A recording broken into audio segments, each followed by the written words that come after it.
This is the primate capital of the world. Welcome to Kibale National Park.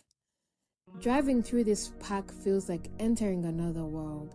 The forest stretches endlessly on both sides of the road, thick, green, and full of life. Every turn brings a new view, towering trees, and the quiet beauty of the wild.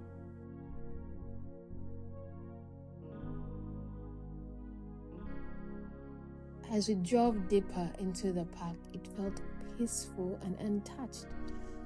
And to my surprise, there was savanna grasslands in the forest. This is something that I really didn't expect in this tropical rainforest.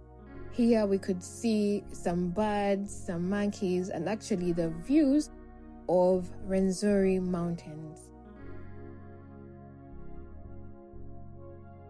This is the kind of place that makes you slow down and simply take it all in.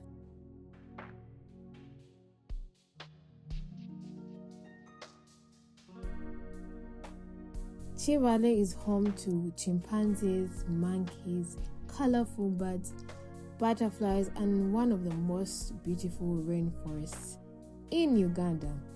Even from the road, you can feel the magic of the forest surrounding you. It's just not about the destination here, it's the journey through the park itself. The calm, the scenery, the fresh air, and the feeling of being completely connected to nature. Kibale National Park is one of the places that reminds you just how beautiful Uganda really is. So make sure to come visit Kibale National Park.